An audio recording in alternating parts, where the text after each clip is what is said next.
अस्सलाम वालेकुम दोस्तों, मैं हूं मौज़म फ़ख़र। इस्टेब्लिशमेंट पर एतबार मत करना, नवाज़ शरीफ साहब की ये बात भी हरफ ब हरफ दुरुस्त साबित हुई और यूँ महसूस हो रहा है कि इमरान ख़ान के सर पर उनकी तब्दीली के हवाले से जो तलवार लटक रही थी वो कुछ हट गई है। और इसके पीछे क्या कहानी है और पीपल्स पार्टी अभी तक इतनी पुरुम्मीद क्यों है और वो उसने नून लीग को ये पैगाम क्यों भेजा है कि थोड़ा सा सब्र कर ले, मामलात सेटल डाउन हो जाएंगे। तो ये है वो मौजू जिस पर आज हम बात करेंगे। आपको पता है कि नवाज़ शरीफ साहब जिस वक़्त से लंदन चले गए थे और उनका एक उस इस्टेब्लिशमेंट के हवाले से एक स्टेटेड स्टांस था और वो ये था कि इस्टेब्लिशमेंट बुनियादी तौर पर किंग मेकर बन चुकी है और उस पर एतबार करके उससे बात करके हम सिर्फ अपना टाइम ही ज़ाया करेंगे। लिहाजा हमें फोकस्ड होकर अपनी पीडीएम की मूवमेंट को आगे लेके जाना चाहिए और अपने कार्ड्स दुरुस्त अंदाज में खेलें ताकि हम जो है मतलूबा नताइज हासिल कर सकें। लेकिन पीपल्स पार्टी वो जमात थी जिसके साथ इस्टेब्लिशमेंट ने सबसे पहले राब्ते कायम किए और पीपल्स पार्टी को इस बात पर आमादा किया कि वो उनके साथ किसी न किसी मुमकिन हल की तरफ लेके जाएं।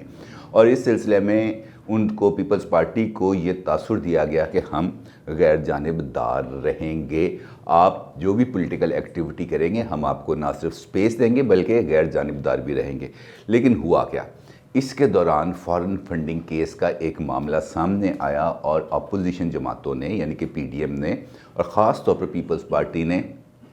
इस मामले पर जो बहुत तवील अरसे से ज़ेर इल्तवा था पर ये उम्मीदें लगा लीं कि हमें मतलूबा नताइज इसी केस से मिल जाएंगे और अगर हमें मतलूबा नताइज मिल जाते हैं तो हम इन हाउस चेंज की तरफ रुजू कर सकेंगे क्योंकि वहाँ पे हमारे पास कुछ गुंजाइशें मौजूद हैं क्योंकि इस्टेब्लिशमेंट ने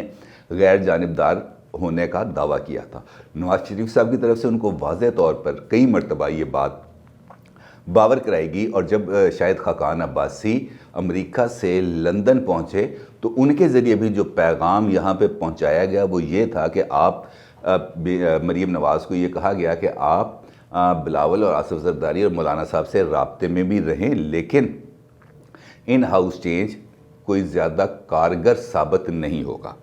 तो खैर मामला चलता रहा और इन हाउस चेंज और पीपल्स पार्टी के राब्ते के हवाले से मामलात आगे बढ़ते रहे और इस दौरान मैंने आपको बताया कि फॉरेन फंडिंग वाला मामला फिर उभर के सामने आया और उसके ऊपर गुफ्त शनीर शुरू हो गई कि ऐसा होगा तो वैसा होगा। लेकिन हुआ क्या,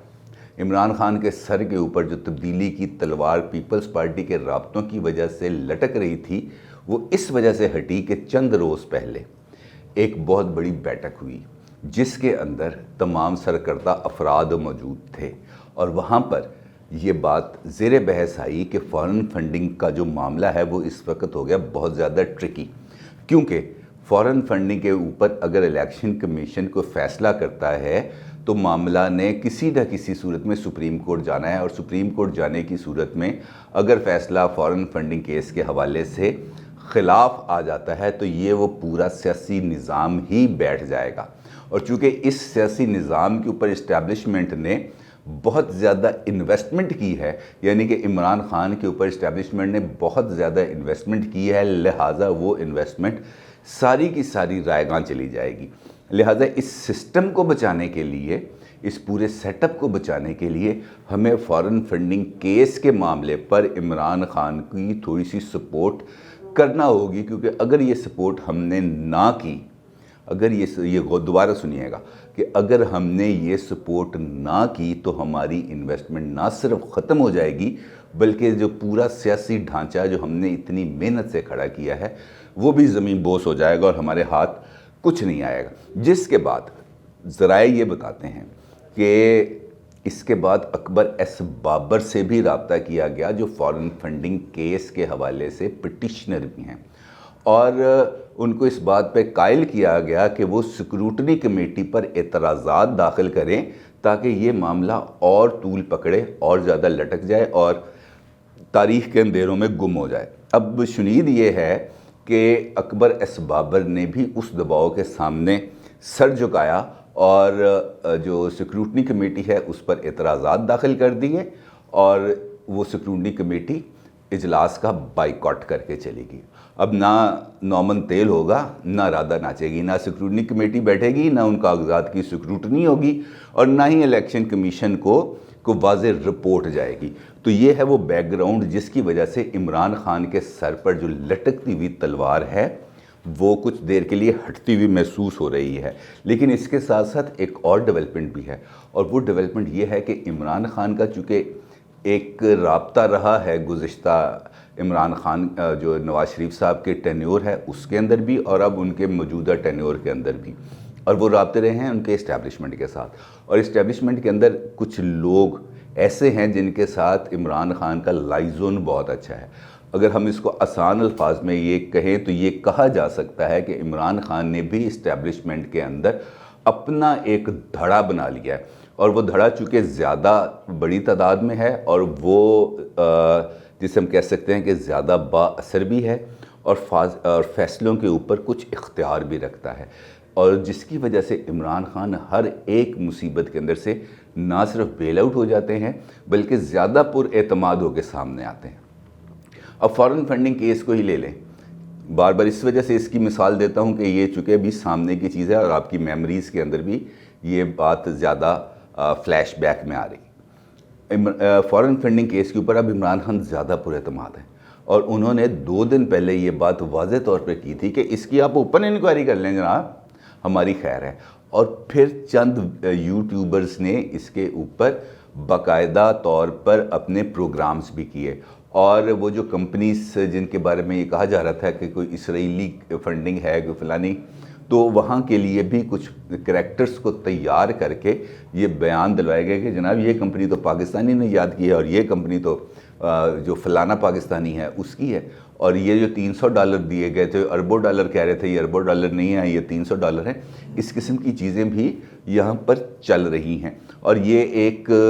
باضابطہ طور پر ایک پلاننگ ہے جس کے اندر یہ تمام معاملات کو اس طریقے سے اچھالا جا رہا ہے اور اس طریقے سے پھیلایا جا رہا ہے کہ فارن فنڈنگ کیس کے اوپر نہ صرف ابہام باقی رہے لوگوں کے ذہنوں کے اندر، بلکہ عمران خان کو تقویت اس طریقے سے پہنچے کہ پیپلز پارٹی، نون لیگ اور JUI سمیت 20 جماعتوں کو بھی اپنی فارن فنڈنگ کے حوالے سے تفصیلات الیکشن کمیشن کو داخل کرانا پڑیں گی. اور یہ وہ فیصلہ ہے جو بھی کل کے اجلاس میں کیا گیا تھا. اب آپ اس سے اندازہ لگائیں کہ معاملہ اصل میں شروع ہوا تھا PTI سے، جس کے ساتھ اب دیگر 19 جماعتوں کو شامل کر لیا گیا ہے، اور جب یہ تمام 20 جماعتوں کا آڈٹ کیا جائے گا تو اس کے اوپر ڈیفینیٹلی ٹائم تو لگے گا. PTI والا معاملہ تو آلموسٹ سیٹل ڈاؤن، اگر اس کو دیکھا جائے تو بڑا اوپن اینڈ شٹ کیس ہے کہ پیسے آ رہے ہیں اور وہاں پر ہمارے پاس اس کا ریکارڈ موجود ہے، اس کو آپ نے ٹیلی کرنا ہے سفارت خانوں کے ذریعے یا کسی بھی طریقے سے اس کا آپ نے ویریفائی کرنا ہے اور آپ نے اپنی رپورٹ سبمٹ کر دینی ہے. باقی معاملات تو صرف احسن اقبال کی یہ بات بالکل ٹھیک ہے کہ باقی تو کراس پرچے ہیں، تو اس کی اتنی ویلیو نہیں ہے. میں یہ نہیں کہتا کہ آپ ان کی تحقیقات نہ کریں، ان کی بھی تحقیقات ہونی چاہیے، لیکن جو اصل معاملہ ہے اس سے صرف نظر نہیں کرنی چاہیے. جہاں تک پیپلز پارٹی کا معاملہ ہے تو پیپلز پارٹی ابھی تک پر امید ہے کہ اس کے اسٹیبلشمنٹ کے ساتھ نہ صرف رابطے قائم ہیں بلکہ اس میں پیش رفت بھی ہو رہی ہے اور بریک تھرو بھی ملے گا. اور